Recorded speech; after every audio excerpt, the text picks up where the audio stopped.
존경하고 사랑하는 우리 구독자 여러분 반갑습니다. 여러분의 천만 라디오 천회장입니다.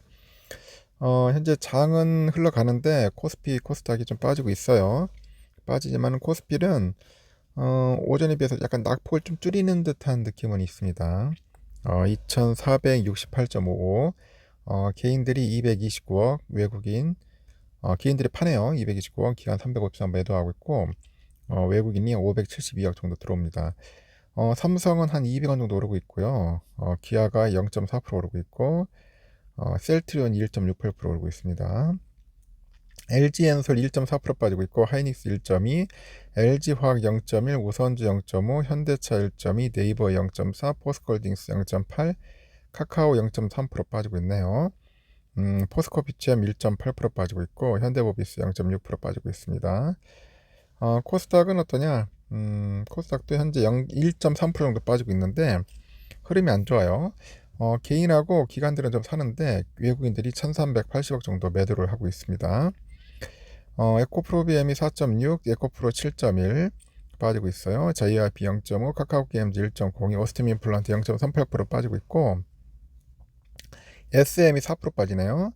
오른 종목은 셀트리온 헬스케어 1.9%, HLB 0.8, 셀트리온자 0.4, 펄어비스 3.3, 알테오젠 2%, 레인보틱스 0.09 이렇게 오르고 있습니다. 그동안 열심히 올랐던 종목들이 좀 많이 빠지네요. 오늘 눈에 띄는 게 리노공업이 7.2% 빠지네요. 리노공업, 포스코 DX 1.1% 빠지고 있고, 에코프로가 고점 찍고 나서 이제 계속 빠집니다. 계속 빠지고, 제가 볼 때는 너무 급하게 올랐어요. 급하게 올랐기 때문에 빠지는 것 같습니다. 그리고 또 회장 리스크도 있죠. 뭐 이래저래 별로 썩 좋지는 않은 것 같아요. 지금 보니까 먼저 참고하시면 될 것 같습니다. 그리고요, 미국 증시는 견고한 흐름을 보이면서 기술주의 그 강세로 상승 출발을 했었죠. 12일 날. 미 소비자 심리가 6개월 내 최저치로 하락을 하다 보니까 경기 침체 우려로 매물이 출회되고 하락 전환했고, 여기에 5년 기대 인플레이션이 2011년 이후 최고치를 기록하는 등 높은 인플레이션 부담도 지수 하락을 이끌었습니다. 다만 장 마감을 앞두고 대형주 중심으로 반발 매수세가 유입되다면서 낙폭을 축소했는데, 다우지수는 전장 대비 0.03% 하락을 해서 33,300.6위에 거래 마쳤고, S&P 500도 0.16% 떨어져서 4124.08, 나스닥도 0.36% 정도 밀려서 12,284.74에 장을 마감을 했습니다. 미국 증시가 미국의 그 소비심리 지표 부진에 따른 경기 침체 가능성이 확대되면서 하락한 점은 우리 증시에도 부담으로 작용할 것 같아요. 여기에 5년 기대 인플레가 2011년 이후로 최고치를 기록하는 등 높은 인플레이션 부담으로 달러 강세하고 국채금리 급등 또한 우리 증시의 부정적 요인입니다. 이 가운데 미국의 부채 한도 협상을 둘러싼 불확실성은 주요 수급 주체들의 적극적 대응을 제한할 것으로 예상이 돼서 부진한 흐름을 이어갈 것으로 보입니다.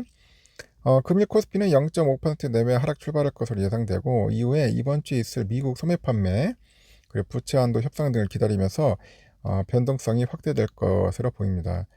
지난 금요일 한국 증시는 미국 부채 한도 협상 불확실성 그리고 경기 침체 우려가 부각되면서 하락을 했는데, 여기에 원달러 환율이 8.2원 상승해서 1334.50을 기록했죠. 그럼 원화 약세가 확대되다 보니까 외국인의 매도세가 유입되는 등 수급적인 부담도 영향을 미칩니다. 여기에 중국 증시가 오후 들어서 외국인 매물이 출회되면서 하락폭이 확대되는 등 증시 주변 여건도 부담으로 작용합니다. 이 여파로 금일 코스피는 0.6%, 코스닥은 0.26% 하락을 해요. 이 가운데 미 증시가 미국 소비심리 지표 부진에 따른 경기 침체 가능성이 확대된 점 우리 증시에 부담을 줄 것 같습니다. 여기에 5년 기대 인플레가 2011년 이후 최고치를 기록하는 등 높은 인플레 부담으로 달러화 강세와 국채금리 급등 또한 부정적인 영향을 줄 것으로 예상이 되고, 물론 장 마감을 앞두고 미 증시가 낙폭을 축소하긴 했는데 특별한 요인에 의한 것이 아니고 수급적 요인이었다는 점을 감안하면은 영향력은 크지 않을 것으로 전망이 됩니다. 이 가운데 미국 부채 한도 협상을 둘러싼 불확실성은 주요 수급 주체들의 적극적인 대응을 제한할 것으로 예상이 돼요. 특히 철강석 가격 급등 관련 종목, 태양광 업종 차별화, 전기차, 2차전지 관련주 하락, 중국 기업 하락 등 개별 업종 및 종목 이슈에 따른 변동성 확대에 주목할 필요가 있는데, 이는 우리 증시에서도 관련 종목의 변화가 예상되기 때문이라고 합니다. 우리 증시는 미국 부채한도 협상과 미국과 중국의 소매 판매, 산업 생산 등 실물 경제 지표, 그리고 주요 연준 인사들의 발언과 1분기 실적 시즌 종료 이후의 추정치 변화 등의 영향을 받아가지고 중립 수준의 주가 흐름을 보일 것으로 전망이 됩니다.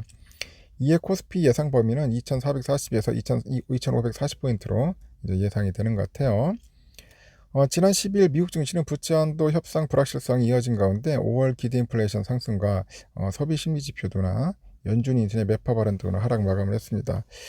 이날 발표된 5월 미시간대 소비자 심리 지수는 예비치가 57.7인데 전환하고 예상치를 큰 폭 하이하는 쇼크를 기록하면서 잠재적인 인플레 상승 압력을 시사했죠. 이처럼 침체 불안감은 높아졌는데 동시에 기대 인플레이션이 높아졌다는 점은 증시의 우려 요인인데 증시의 하방 경직성은 훼손되지 않는 것으로 판단이 된다고 합니다. 주중시장이 주목해야 할 이벤트는 미국의 4월 소매 판매, 산업 생산 등 실물 경제 지표의 경기 가늠자 역할을 하는 월마트의 실적이네요. 현재 시장은 연준의 긴축 종료 여부를 넘어서 긴축 이후의 부작용에 대한 민감도가 높아진 상황, 그리고 해당 지표들이 부진하게 나올 시에는 부정적인 주가 바람이 나올 가능성도 대비해야 한다고 합니다. 중국의 소매 판매, 산업 생산 등 실물 경제 지표도 국내 증시에 영향을 줄 것 같아요. 미중 갈등이 고조되고 있는 상황에서 이전만큼 반도체와 자동차, 화장품 등 대중 의존도가 높은 국내 업종이 중국 경기 호전에도 크게 수혜를 입지 못할 것이라는 그런 의견이 제기되고 있기 때문이죠. 다만 리오프닝발 중국 경기 회복은 신흥국 전반에 걸친 수요 회복 기대감으로 이어지면서 한국 등 신흥국 향 그 외국인 플로우의 긍정적인 흐름을 만들어내고 있다는 점에 주목할 필요가 있습니다. 이러한 가운데 이번 주 예정된 중국 실물경제 지표 결과는 국내 외국인 수급에 유의미한 변화를 유발할 수 있기 때문에 해당 지표에 대한 시장의 관심이 커질 전망이다. 그렇게 보고 있는 것 같습니다. 일단은 삼성전자 그래도 좀 버티고 있어요. 떠들어지고 있는데 64,100원, 200원 왔다 갔다 하고 있습니다. 그리고 보니까 오늘은 외인들이 좀 사는 것 같아요. 그리고 골드만 애들이 좀 사고 있고 또 멜린치가 좀 팔고 있습니다. 한 22만 주 정도. 상대적으로 그래도 외인들이 조금 수급이 들어오는 것 같고요. 지금 우선주가 좀 비리비리하네. 오늘 보니까 54,500원 정도 해서 55,000원 선을 가야 하는데 못 가고 호텔을 합니다. 그래서 오늘 보니까 우리 구독자분 중에서도 많이 사시더라고요. 54,500원에서 54,600원 이 사이에서 집중적으로 모아야겠다.